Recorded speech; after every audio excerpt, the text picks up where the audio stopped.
Hello everyone, कैसे आप सभी लोग। आशा करती हूँ सब लोग बहुत ही अच्छे हैं। तो आज हम आपके साथ में शेयर करने वाले हैं आईबीपीएस लॉ ऑफिसर की जो लेटेस्ट रिक्रूटमेंट आया है, वैकेंसी आई है, उसके बारे में बात करने वाले हैं।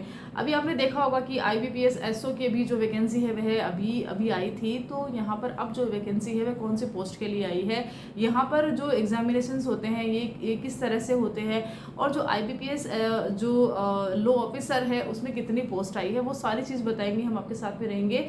दूसरा, ये कब से कब तक ये इसके फॉर्म फिल होने वाले हैं, इसमें अगर आप एग्ज़ाम देने वाले हैं तो आपकी एज क्या होनी चाहिए, आपके लिए आपको यहाँ पे क्या एजुकेशन क्वालिफिकेशन चाहिए, हर एक चीज़ को यहाँ पे हम कवर करने वाले हैं। इसमें सिलेबस आपके सामने क्या रहने वाला है, और आप जो अगर इसमें इंटरेस्ट रखते हैं तो आपको यहाँ पे अप्लाई कैसे करना है, हर एक चीज़ पे, हर एक पॉइंट पे जो है हम यहाँ पे बात करने वाले हैं। शुरुआत कर लेते सबसे पहले कि ये जो नोटिफिकेशन आपको कहाँ मिलने वाला है। तो देखिए, आईबीपीएस की जो ऑफिशियल वेबसाइट है वहाँ पर आपको ये नोटिफिकेशन इजीली मिल जाएगा। तो आप जो है वहाँ से ये नोटिफिकेशन देख सकते हैं।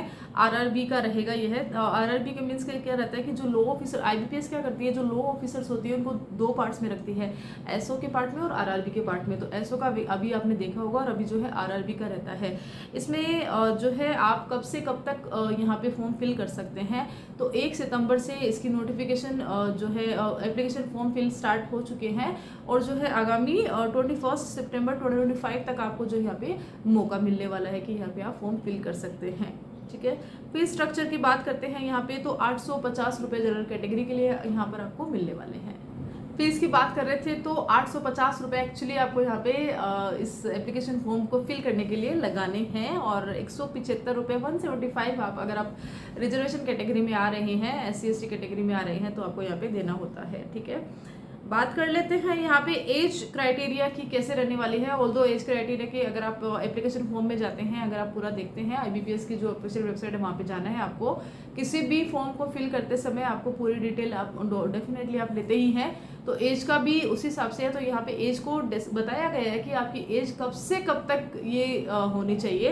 तो मिनिमम आपकी 21 रहनी चाहिए, और मैक्सिमम यहाँ पे आपकी 32। तो बहुत सही एज है। अगर आप आईबीपीएस लॉ ऑफिसर में आ रहे हैं तो ये एक अच्छी एज आपको बताई गई है। साथ ही बात करेंगे एग्जाम डेट की, तो एग्जाम डेट भी यहाँ पे डिक्लेयर है 28 दिसंबर, यहाँ पे एग्जामिनेशन डेट बता रखी है।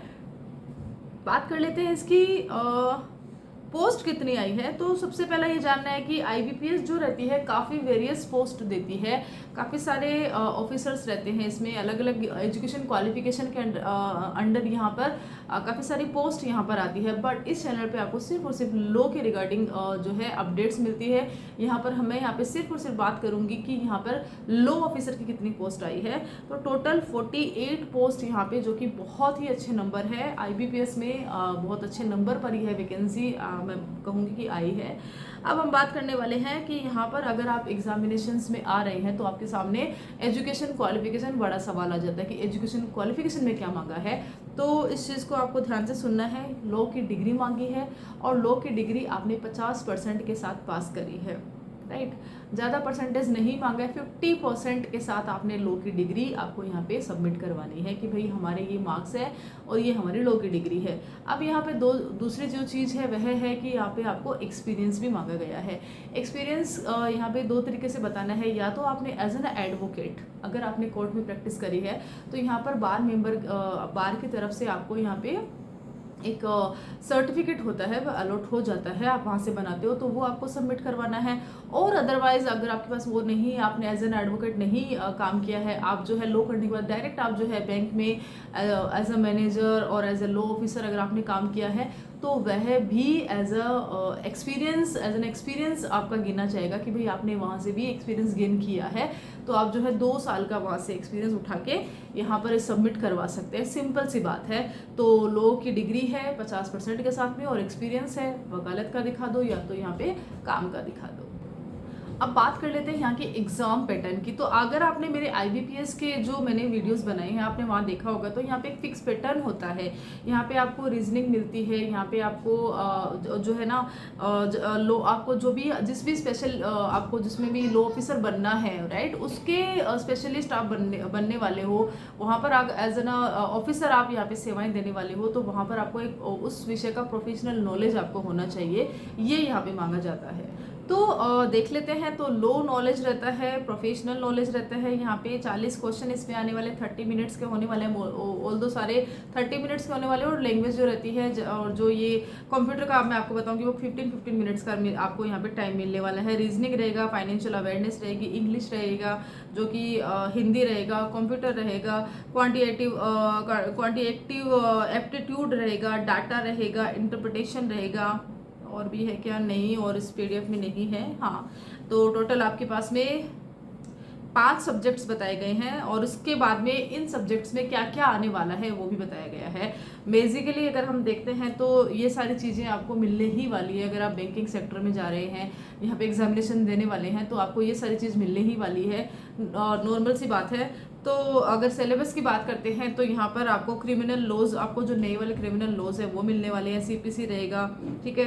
इंटरप्रिटेशन है तो लैटिन मैगज़ीन भी रहने वाली है, एसआरए है, कॉन्स्टिट्यूशन है, टीपी है, कंपनी है, एसआरए है, कंज्यूमर है, सेल्स ऑफ गुड एक्ट्स है, ठीक है, आर्बिट्रेटर्स वाली है, एनआई है, बहुत सारी है यहाँ पे एक्चुअली। तो सिलेबस है आपके सामने, ठीक है। बात कर लेते हैं सैलरी का। तो सैलरी भी यहाँ पर अच्छी सैलरी आपको मिलती है, प्लस अलाउंसेस के साथ में मिलती है। तो यहाँ पर आपको 75,000 to 77,000 के बीच में आपको यहाँ पे एक इन हैंड सैलरी मिलती है, प्लस अलाउंसेस मिलते हैं। तो एक अच्छी खासी बोलते हैं ना कि बहुत ही बढ़िया एक जॉब होती है, फ्रेशर्स के लिए एक अच्छी जॉब है ये, तो ये मैं बोलूँगी, ठीक है। मेनली मोटा मोटी इसमें यही था। और बाकी अगर आपको क्वेश्चन आता है कि इसको अप्लाई कैसे करना है, तो आपको जो है यहाँ पर इसकी जो ऑफिशियल वेबसाइट है दैट इज़ ibps.in है, वहाँ पर आपको करियर ऑप्शन में जाके जो RRB का जो एक आने वाला है, जैसे CRP RRB ऑप्शन आने वाला है, अगर आप उस पर क्लिक करते हो तो पूरा यह जो नोटिफिकेशन है ओपन हो जाएगा। इस नोटिफिकेशन को ओपन होने के बाद में आपको यहाँ पे पूरी डिटेल मिलेगी कि आपको यहाँ पे क्या क्या करना है। आपको यहाँ पे पूरा अपना जो आपका एजुकेशन है उसका पूरा लिखना है। आपको यहाँ पे अपना फोटोज़ जो है, रिसेंट फोटोज़ अपलोड करने हैं, सिग्नेचर आपको सही से अपलोड करने हैं। आपको ये ध्यान रखना है कि आपका जो फॉर्म फिल कर रहे हो वो करेक्ट होना चाहिए, करेक्शन में जाना चाहिए, क्योंकि बार बार यहाँ पे करेक्ट करने का मौका नहीं मिलेगा, राइट। तो ये सारी चीज़ें रहती है, ठीक है।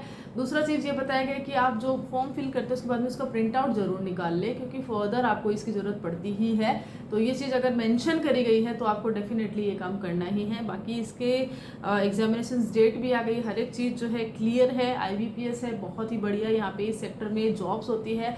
और एज अ लो स्टूडेंट, लो बोलते हैं ना कि अगर आपने लो किया है और आप फ्रेशर्स है तो आपके लिए सबसे बेस्ट रहता है। अगर आप जुडिशरी में जाते हैं दैट इज़ वो एक अलग चीज़ होती है, बट अगर आप जुडिशरी में नहीं जा रहे हैं, आपको यहाँ पे प्राइवेट सेक्टर में भी काम करना है, गवर्नमेंट सेक्टर में भी काम करना है, तब आपके लिए बैंकिंग जो सेक्टर होता है वो सबसे बढ़िया होता है। यहाँ पे काफ़ी अच्छी आपको सैलरी मिलती है, जॉब प्रोफाइल अच्छी होती है, अलाउंसेस आपको यहाँ पे मिलते हैं और अच्छा करियर यहाँ पर आपका बनता ही है। So all the very best. इसके रिगार्डिंग कोई भी क्वेश्चन आते हैं तो आप मुझसे कमेंट करके पूछ सकते हैं। सो आशा करते हो ये वाला वीडियो आपको अच्छा लगा होगा। अगर अच्छा लगता है तो वीडियो को लाइक कर सकते हैं, शेयर कर सकते हैं, चैनल पर पहली बार आए हैं तो सब्सक्राइब भी कर सकते हैं। Till then thank you so much.